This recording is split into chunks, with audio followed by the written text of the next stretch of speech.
جو آپ کی زیارت کر لیتا ہے اس کے اوپر تو اس سے بڑا فضل و انعام ہی کوئی نہیں ہوتا. اور یقین جانے رمضان مبارک کے اوقات ہیں, دعا کیجئے, ہاتھ اٹھائیے, آخری عشرہ ہے اور لیلۃ القدر اگر انسان پا لے تو بڑا انعام ہے اللہ رب العزت کی طرف سے. لیکن آپ ان تاگ راتوں میں یہ دعا کریں کہ اللہ رب العزت ہمیں زندگی میں کم از کم ایک بار ضرور جو ہے اپنے حبیب کی زیارت نصیب فرما دے. ناظرین کرام, ہم اپنی ڈسکشن کی طرف دوبارہ واپس آتے ہیں. میں بخاری صاحب سے پوچھوں گا کہ 10 جو آخری ایام ہیں ان میں ایک عبادت اعتکاف بھی ہے اور اس کے بڑی فضیلت قرآن کریم میں بیان کی گئی, تو ہمیں اعتکاف کیسا کرنا ہے؟ ہم دیکھتے ہیں کہ اعتکاف جو ہے, ہمارے لوگ آتے تو ہیں, ہم تو ریسٹ کا وہ ایک ذریعہ بنا رہی ہے کہ 10 دن گھر سے بھی ریسٹ مل گیا, شاپ سے بھی ریسٹ مل گیا, جاب سے بھی ریسٹ مل گیا, سارا دن جس طرح بات کر رہی تھی کہ ہم تسبیح کرتے ہیں صبح واک پہ جاتے ہوئے, تو تسبیح کے ساتھ ساتھ برائیاں بھی ہو رہی ہیں. صرف یہ عورتوں کی بیماری نہیں ہے, مردوں کی بیماری میں نے دیکھی ہے کہ مساجد کے اندر عورتیں بھی اعتکاف بیٹھتی ہیں, لیکن مرد سیاسی باتیں بھی کر رہے ہیں, کاروبار کی باتیں بھی کر رہے ہیں, موبائل فون بھی چل رہا ہے. کیا کہیں گے اس حوالے سے؟ دیکھیں, سب سے پہلی بات تو یہ ہے کہ اعتکاف کی اہمیت جی نبی کریم صلی اللہ علیہ وسلم کی یہ سنت متواترہ ہے, سبحان اللہ, یعنی سنت مؤکدہ ہے کہ نبی کریم صلی اللہ علیہ وسلم جب آپ اعتکاف کرنے لگے نا تو آپ نے زندگی میں ایک بار بھی ایسا رمضان نہیں آیا کہ جب آپ نے اعتکاف نہ کیا, سبحان اللہ, بلکہ آپ نے ایک دفعہ پورے ایک مہینے کا اعتکاف کیا. کیسے؟ آپ نے پہلی 10 راتوں پہلے عشرے کا اعتکاف کیا, تو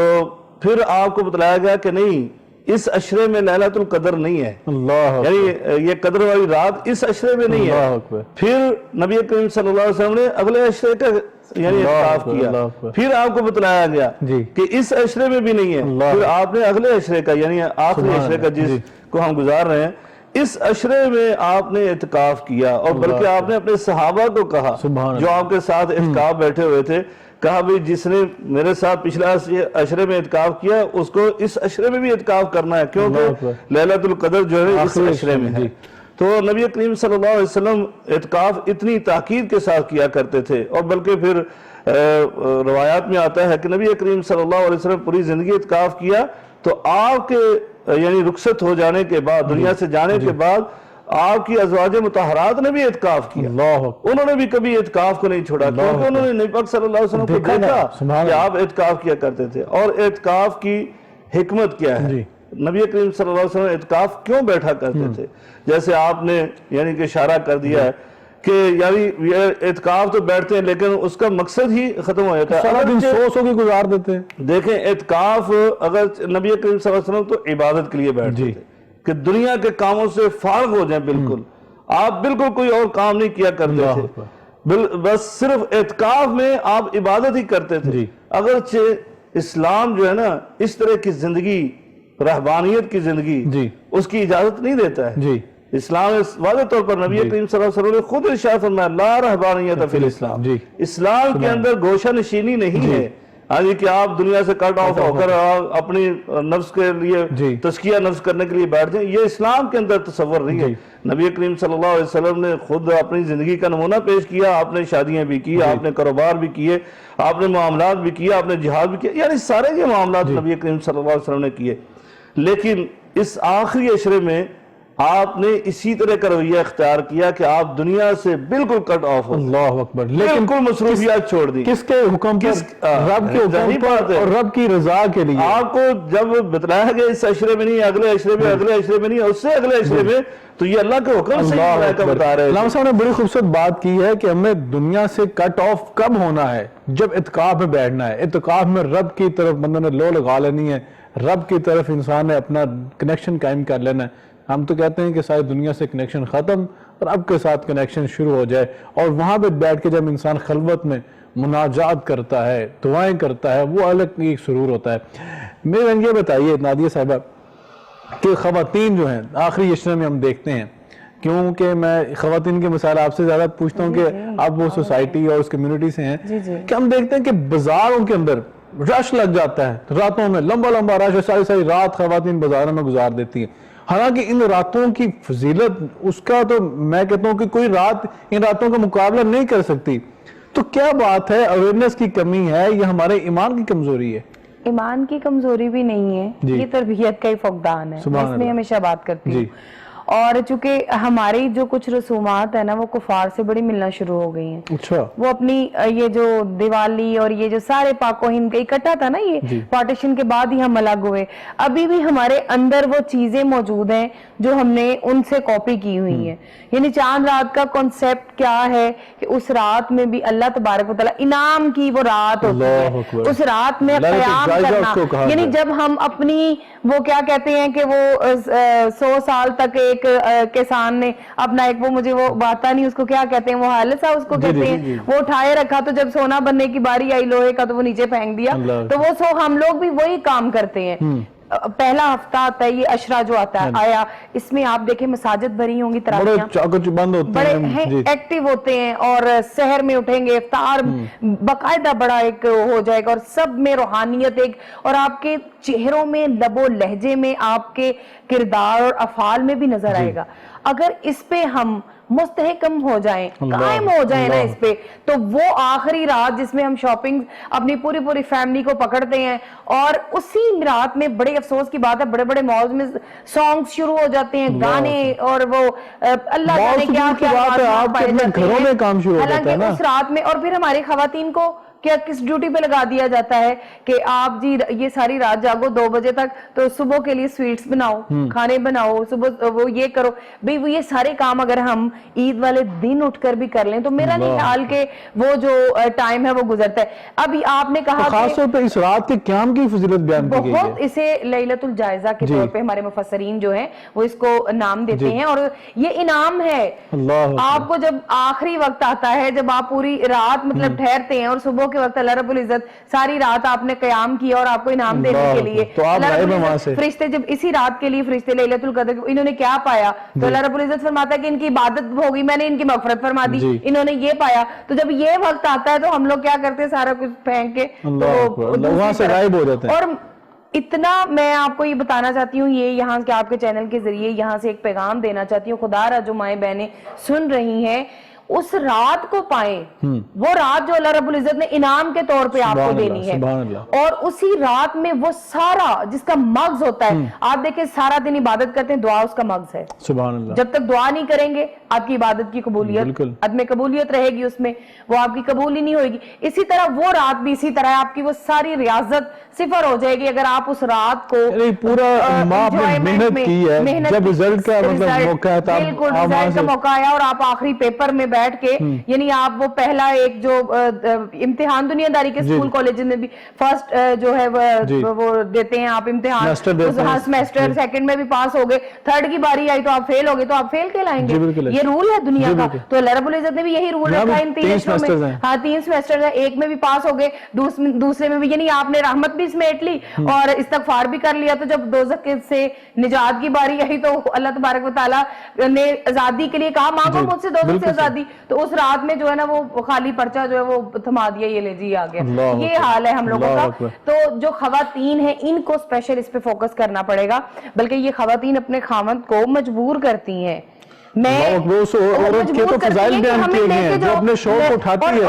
پنجابی میں لیس رونقاں لگیاں ویکھن نہیں جانیاں, یعنی اس طرح کا ماحول, مہندی لگوا. اچھا وہ جو عبادت کرتی نہ محرم مردوں کے ہاتھوں کے ساتھ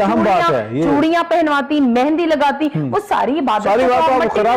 آپ نے خراب کر دی. کیا حضور علیہ الصلوۃ والسلام کے گھر کی خواتین سے افضل کوئی دنیا میں کوئی اور ہے؟ حضور کی بیٹی سے کوئی افضل ہے؟ حضور علیہ الصلوۃ والسلام کی بیٹی لیلۃ الجائزہ میں قیام کرتی, آپ کی ازواج قیام کرتی, اور حضور سے بڑھ کے کون افضل ہو سکتا ہے؟ بعد از خدا بزرگ توئی قصہ مختصر, بالکل. اور آپ بھی کرتے لیلۃ الجائزہ, آپ قیام کرتے, اور اس رات میں کہتے ہیں اس کو انعام کے طور پہ پاؤ, انعام ہے, مانگو اللہ سے. اب مانگو, اللہ تبارک و تعالیٰ فرماتا ہے, اللہ تبارک و تعالیٰ وہاں پہ ایک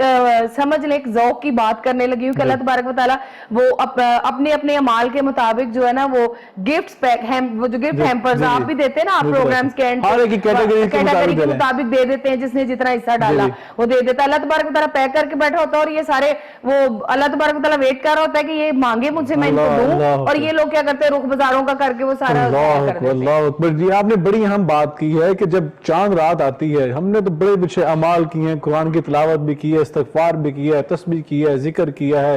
قیام کیا ہے، روزے رکھے ہیں، لیکن جب ناظرین کرام عید قریب آتی جاتی ہے، ہمارا پھر دنیا کی طرف جو رغبت جو ہماری بڑھتی جاتی ہے، حتیٰ کہ خواتین کی جو باتیں میری بہن نے بیان کی ہیں کہ ہم مہندی لگوانے کے لیے ان مردوں کے ہاتھوں میں ہاتھ دے دیتے ہیں جو غیر محرم ہوتے ہیں، یہ بہت بڑا کبیرہ گناہ ہے، اسے ہمیں بچنا ہے اور اس رسم سے گھر میں لگائیں، گھر میں بہنیں موجود ہیں۔ علامہ صاحب جس طرح قاضی صاحبہ نے جو ہے اشارہ کیا ہے کہ ہم نے جب رمضان کے اختتام ہو رہا ہے، جب ہم نے نبی پاک صلی اللہ علیہ وسلم جو ساری رات قیام کے لیے جاگ رہے ہیں، وہ ہم ساری راتیں جاگ تو رہے ہیں لیکن بازار کے اندر جاگ رہے ہیں۔ دیکھیں اللہ تبارک تعالیٰ نے قرآن مجید فرقان حمید میں یہ ارشاد فرمایا ہے کہ نیکیوں پر استمرار، جی استقامت، یہ بہت ضروری ہے۔ اللہ اس کے بغیر جو ہے کوئی فائدہ نہیں۔ ان الذین قالوا ربنا اللہ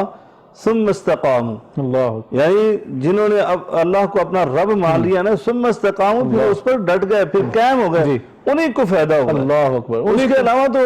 یعنی اگر انہوں نے رب کہنے کے بعد اللہ تعالیٰ کو اپنا رب بنانے کے بعد پھر اس پر ڈٹے نہیں رہے، اپنی منمانی کیوں نے کیا پھر فائدہ ملے؟ کوئی فائدہ نہیں ہے۔ اپنی گفتگو کا آغاز جو ہے دوبارہ کریں گے، یہاں سے آپ کی گفتگو لیں گے۔ ہمارے ساتھ موجود ہیں شوق صاحب، مصباح شوق صاحب، اور کیا خوبصورت پڑھتے ہیں، شوق سے پڑھتے ہیں۔ ہم اسے کہیں گے ہمیں نعت رسول مقبول صلی اللہ علیہ وسلم سنائیں۔ بڑی امید ہے سرکار قدموں میں بلائیں گے، کرم کی جب نظر ہوگی مدینے،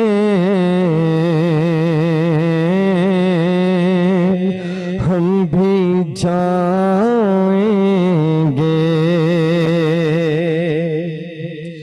اگر جانا مدینے میں ہوا، ہم غم کے ماروں کا نسیمہ جانب بطحا گزر کن، ز اغوالم محمد را خبر کن۔ یا رسول اللہ انظر حالنا، یا حبیب اللہ اسمع قولنا۔ حضور ایسا کوئی انتظام ہو جائے، سلام کے لیے حاضر غلام ہو جائے۔ اگر جانا مدینے میں ہوا، ہم غم کے ماروں کا مکینے گنبد خضرا کو حالے دل سنائیں گے۔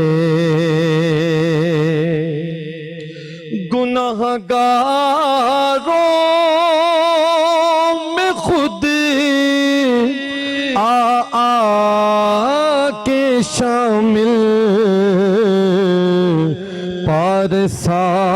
ہوں گے۔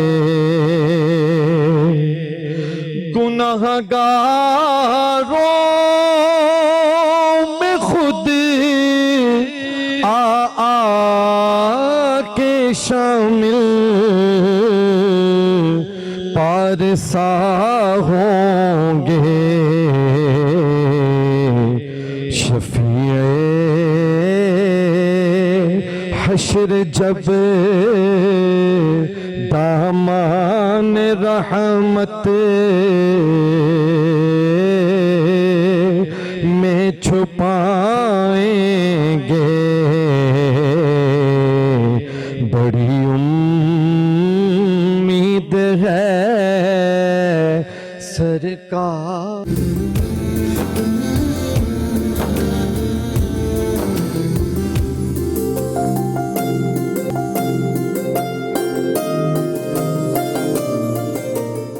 رمضان کے رنگ سے ٹرانسمیشن ہے، اور آج ہم بات کر رہے ہیں رمضان مبارک کے آخری عشرے کے حوالے سے۔ یقیناً جب آخری عشرہ بولتے ہیں دل اداس ہوتا ہے کہ یہ رونقیں، یہ بہار ہے، یہ ختم ہو جائیں گی، اور پھر ایک سال انتظار کریں گے کہ اللہ رب العزت ہمیں یہ خوش نصیبی عطا فرمائے کہ رمضان کی برکتیں اور رحمتیں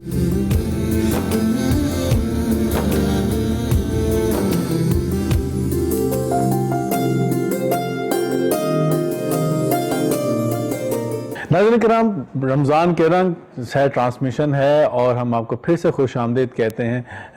ہم آپ کا شکریہ بھی ادا کرتے ہیں، ہمارے ساتھ جڑے رہتے ہیں۔ یقیناً ہماری بہنیں جو ہیں کچن میں موجود ہوتی ہیں اس وقت، لیکن اس کے باوجود ہمارا پروگرام سن رہی ہوتی ہیں، اور جو ہمارے پینل جو ہے قرآن و سنت کے دلائل کی روشنی میں ہمارا جو منتخب موضوع ہوتا ہے اس پہ اپنے آراء کا اظہار کر رہے ہوتے ہیں۔ میں بھی سیکھ رہا ہوتا ہوں، یقیناً آپ بھی سیکھ رہے ہوتے ہیں بہت کچھ، اور یقیناً یہ قبولیت کی گھڑیاں ہوتی ہیں، اس میں ہمیں بھی اپنی دعاؤں میں یاد کیا کریں جب آپ اپنی دعاؤں کا اہتمام کرتے ہیں۔ یقیناً اللہ رب العزت ہماری ان ٹرانسمیشنز کو اپنی بارگاہ میں قبول فرما لے، اور ہمیں یہ جو ساری باتیں ہوتی ہیں اس پہ عمل کرنے کی بھی توفیق عطا فرمائے۔ ناظرین کرام، آج ہمیں جوائن کیا ہے بریک میں محمد خزیمہ مغل صاحب نے، بہت خوبصورت نعت رسول مقبول صلی اللہ علیہ وسلم پڑھتے ہیں۔ ہم ان کی طرف چلتے ہیں، نعت سنتے ہیں، پھر اس کے بعد اپنی ڈسکشن کا دوبارہ سے آغاز کرتے ہیں۔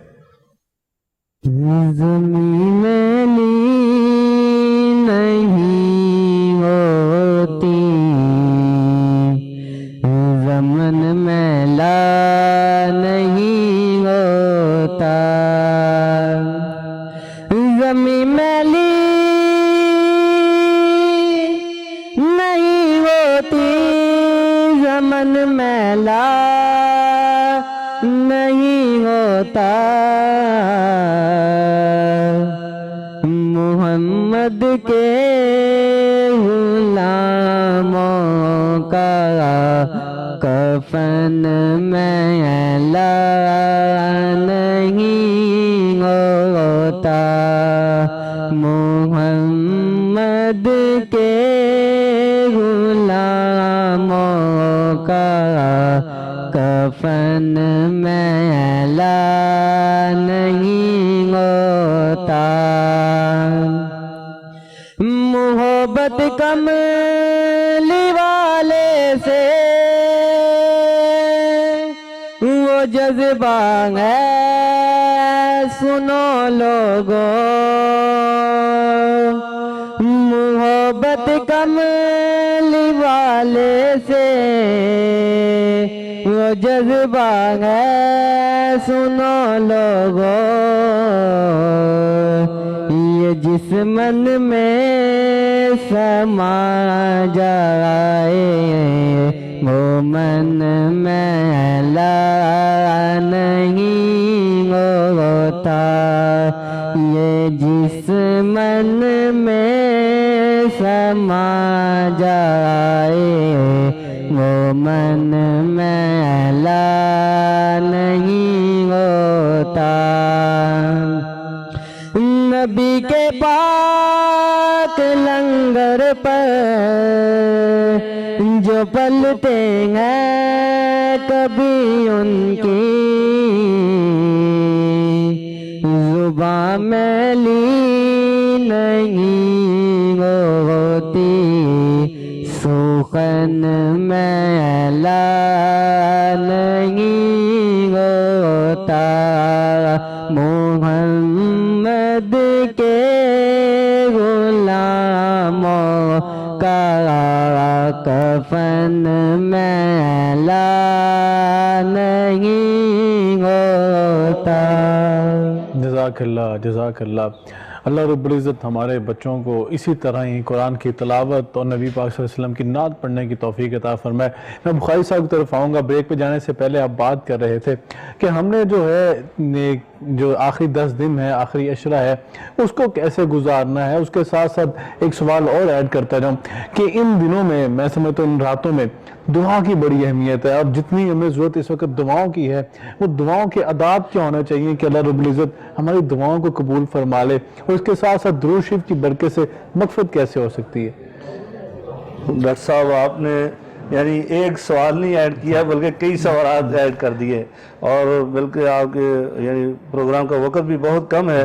تو میں چاہتا ہوں یہ سوالات تو چلتے ہی رہتے ہیں، انشاءاللہ آپ کے پروگرام میں بیٹھتے رہیں گے تو سوالات کے جواب دیتے رہیں گے۔ آخری پیغام دینا چاہتے ہیں اس آخری عشرے کے حوالے سے، یعنی ہم نے جہاں سے بات کا آغاز کیا تھا سورۃ القدر سے، لیلۃ القدر خیر من الف شہر، یہ رات جو ہے 1000 مہینوں کی راتوں سے افضل ہے، تو یہ 1000 مہینوں کی اہمیت سمجھ لینی چاہیے، ہم ان راتوں کو ضائع نہ کریں، ہم ایسے ہی وقت نہ گزاریں، کیونکہ یہ اگر ہم ان کو اپنے سال میں چینج کریں نا، یہ 1000 مہینوں کی راتوں کو، تو یہ تقریباً 83 برس بنتے ہیں، 83 برس،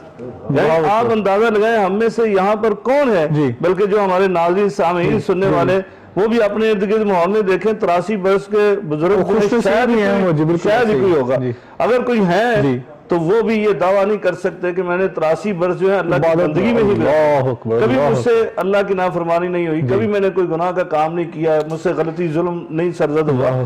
یعنی انسان ہے، ہاں جی بشر ہے، خطاؤں کا پتلا ہے، اس سے کچھ نہ کچھ غلطیاں ہوتی ہیں۔ 83 برس اگر اللہ ہمیں عطا کر دے تو تب بھی ہم یہ دعویٰ نہیں کر سکتے کہ ہم پورے کے پورے اللہ کی اطاعت اور فرمانبرداری میں گزار دیں، نبی پاک صلی اللہ علیہ وسلم کی محبت میں گزار دیں، ایسا ہو نہیں سکتا، لیکن یہ ہر کوئی دعویٰ کر سکتا ہے کہ میں ایک رات ضرور اللہ کی عبادت میں گزار سکتا ہوں، اللہ اکبر، ایک رات جو ہے میں اپنے فون کو بند کر سکتا ہوں، ایک رات جو ہے میں دنیا سے بالکل لا تعلق ہو سکتا ہوں، ایک رات جو ہے میں ایمانی منصوبہ، ایمانی مشروع وہ بنا سکتا ہوں۔ ہم دنیا کے کتنے منصوبے بناتے ہیں، ابھی یعنی عید کی بات آپ کر رہے تھے، پہلے شروع ہو جاتی ہے، پہلے ہی پلاننگ شروع ہو رہی ہے، ہم یہ کریں گے وہ کریں گے۔ کبھی کبھی یہ بھی ہم مسلمانوں کو پروگرام بنا لینا چاہیے کہ لیلۃ القدر کی رات ہے، طاق رات ہے، تو ہم نے طاق رات میں کتنی عبادت کرنی ہے، یہ منصوبے بھی بنائیں۔ جیسے آپ نے یعنی آخری سوال وہ بہت سارے سوالات کو لیے ہوئے ہے کہ ہم یہ پروگرام بنائیں کہ اتنی دیر میں نے دعا کر لی ہے، اور اس دعا کو میں نے جو پورے لوازمات ہیں دعا کی قبولیت کے ان کو پورا کرنا ہے، پورے اداب کے ساتھ یعنی منصوبہ بنائیں کہ میرے اندر کون سی کمی کوتاہی ہے، اور مجھے مانگنا کیا ہے، اور مجھے مغفرت کے لیے کیا کیا دعائیں کرنی ہے، یہ سارا کچھ کرے، بلکہ ساری جامع دعا تو وہی ہے جو ام المومنین کے ذریعے سے ہمیں مل گئی ہے، تو یہ کرنا۔ اور پھر آپ نے کہا کہ دعا کے اندر درود ابراہیمی کے معاملے سے کہ کیسے ہمارے دعائیں پوری ہو سکتی ہیں یا غم یا تکلیف دور ہو سکتی ہیں۔ نبی کریم صلی اللہ علیہ وسلم کی حدیث ہے، بلکہ حضرت ابی بن کعب رضی اللہ عنہ، میں یہ چاہ رہا تھا کہ یہ ضرور آپ دیکھیں، وہ قاری القرآن ایک دن نبی کریم صلی اللہ علیہ وسلم کی خدمت میں حاضر ہوئے اور آ کر عرض کرتے ہیں اللہ کے رسول میں جب بھی دعا کرتا ہوں میرا دل چاہتا ہے کہ میں کثرت سے آپ پر درود پڑھوں۔ تو نبی کریم صلی اللہ علیہ وسلم سے مشورہ کر رہے ہیں کہ اللہ کے رسول میں کتنا آپ پر درود پڑھوں؟ نبی کریم صلی اللہ علیہ وسلم نے کہا مرضی تو آپ کی جتنا مرضی۔ کہا اللہ کے رسول اختصار کرتے ہوئے میں بتاتا ہوں، کہا میں اپنی دعا کے 3 حصے کرتا ہوں، ایک حصہ آپ پر درود پڑھوں گا، 2 حصے اپنے لیے دعائیں کروں گا۔ تو نبی کریم صلی اللہ علیہ وسلم فرمایا یا ابی تو مرضی تیری ہے، وَإِن زِدْتَ فَهُوَ خَيْرٌ لَكَ، اگر تو اس سے زیادہ کرتا تو تیرے لیے زیادہ بہتر ہے۔ پھر انہوں نے کہا میں اپنی دعا کے 2 حصے کرتا ہوں، ایک حصہ اپنے لیے دعا کروں گا، ایک حصہ آپ پر درود ہی پڑھتا ہوں۔ نبی کریم صلی اللہ علیہ وسلم پھر ارشاد فرمایا وَإِن زِدْتَ فَهُوَ خَيْرٌ لَكَ، مرضی تو تیری ہے لیکن اس سے بھی زیادہ کرتا تو تیرے ہی فائدہ تھا۔ اختصار سے مختصر یہ کہ انہوں نے عرض کی اللہ کے رسول اب تو کوئی گنجائش ہی باقی نہیں ہے، میں ایسے ہی کرتا ہوں کہ میں اپنے لیے کچھ نہیں مانگا کروں گا، صرف آپ پر درود ہی پڑھتا رہا کروں گا۔ نبی کریم صلی اللہ علیہ وسلم نے کیا بشارت سنائی، ہمارے ناظرین سامعین کو سن لینی چاہیے کہ یہ درود ابراہیمی کے کتنے فوائد ہیں۔ یعنی میرے آقا علیہ الصلوۃ والسلام نعت کے وحی جو وحی کے بغیر اپنی زبان کو جنبش نہیں فرماتے، آپ نے اس زبان کو جنبش فرمائی اور بشارت سنائی، صرف ابی بن کعب کو نہیں پوری امت کو، قیامت تک آنے والے تمام مسلمانوں کو یہ بشارت سنائی۔ کہا اذن تکفی ہمک و غمک، آج کے بعد پھر سن لے، تو اگر درود ہی پڑھا کرے گا دعا کے اندر اپنے لیے کچھ نہیں مانگے گا، میں بھی اللہ کا نبی تجھے یہ بشارت دیتا ہوں آج کے بعد بن مانگے تیری ہر دلی خواہش پوری ہو جائے گا۔ سبحان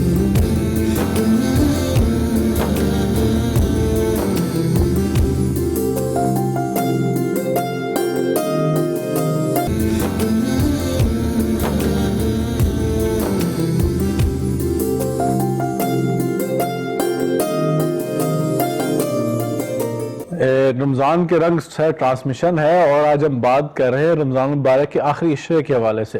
یقیناً جب آخری عشرہ بولتے ہیں دل اداس ہوتا ہے کہ یہ رونقیں، یہ بہار ہے، یہ ختم ہو جائیں گی، اور پھر ایک سال انتظار کریں گے کہ اللہ رب العزت ہمیں یہ خوش نصیبی عطا فرمائے کہ رمضان کی برکتیں ہے۔ آج ہم وظائف پوچھتے ہیں، جی کوئی ایسا وظیفہ مل جائے، غم بھی دور ہو جائیں، پریشانیاں دور ہو جائیں، بیماری دور ہو جائے، ہمیں معافی بھی مل جائے، ہمیں رزق بھی مل جائے، ہمیں اولاد بھی مل جائے، ہمیں سب دنیا کی خواہشیں مل جائیں اور اس میں فراوانی ہو جائے، تو درود شریف سے بڑا کوئی وظیفہ نہیں ہے۔ جیسا بخاری صاحب نے بیان فرمایا، اللہ رب العزت بن مانگے ہی، ہمیں تو مانگنا نہیں آتا نا، ہمارے پاس الفاظ بھی نہیں ہے، ڈنگ بھی نہیں ہے، عادات بھی نہیں، تو بن مانگے اللہ رب العزت آپ کے دل کے حال جاننے والا وہ پوری کر دے گا۔ میں آخر میں اپنی بہن نادیہ خان قادری صاحبہ سے پوچھوں گا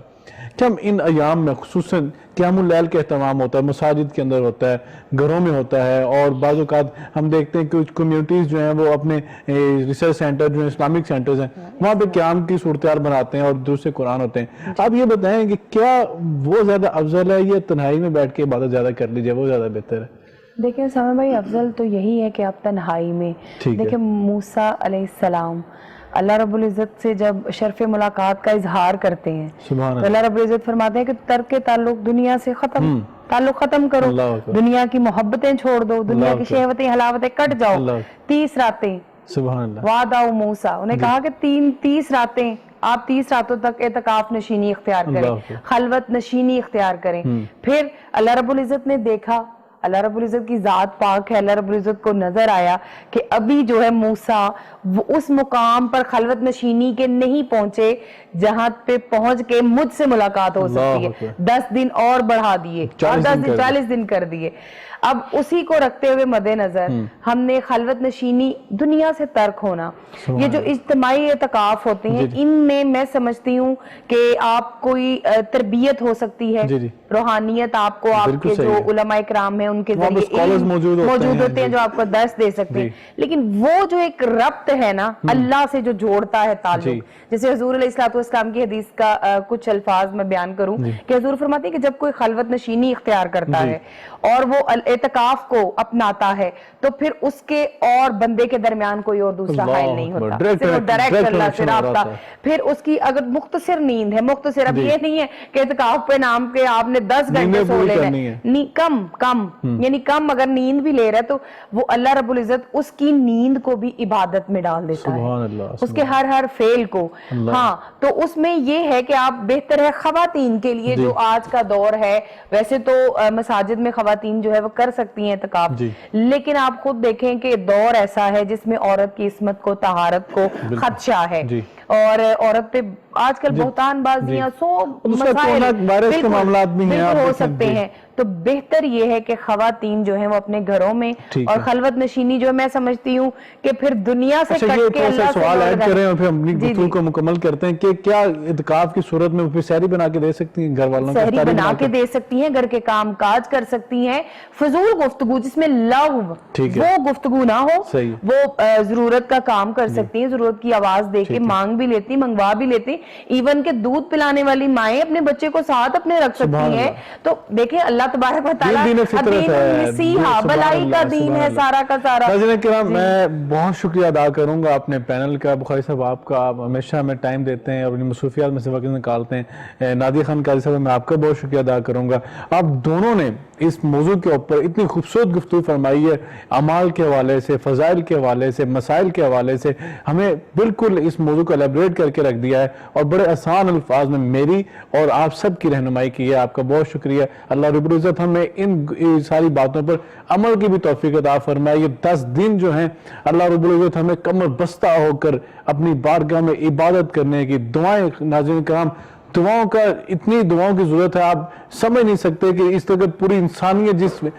کرب سے گزر رہی ہے، پوری امت محمدیہ جن مسائل کا شکار ہے، سب کے لیے دعا مانگے، خصوصاً اپنے ملک عزیز پاکستان کے لیے دعا مانگے اللہ رب العزت ہمیں اس کرونا وائرس سے بھی محفوظ فرمائے، اندرونی بیرونی شر پسندوں کے شر سے بھی محفوظ فرمائے، اور ہمیں جو ہے اللہ رب العزت بخشش بھی ہماری فرمائے، مغفرت بھی فرمائے، اور آئندہ سال بھی ہمیں رمضان مبارک جیسا عظیم مہینہ دیکھنا نصیب فرمائے۔ ناظرین کرام، آج کے پروگرام سے سید اسامہ بخاری کو اجازت دیجیے، لیکن ابھی ہمیں ایک نعت رسول مقبول صلی اللہ علیہ وسلم اور بلکہ شوق صاحب موجود ہیں، ہم شوق صاحب سے ریکویسٹ کریں گے ہمیں کوئی دعائیہ کلام جو ہے، کیونکہ دعا کی بات ہوئی تھی، دعائیہ کلام سنائیں، اس کے بعد پھر ہمیں اجازت دیجیے۔ اللہ حافظ۔ کرم مانگتا ہوں، عطا مانگتا ہوں، الہی میں تجھ سے دعا مانگتا ہوں، کرم مانگتا ہوں، عطا کر تو شان کریمی کا صدقہ، عطا کر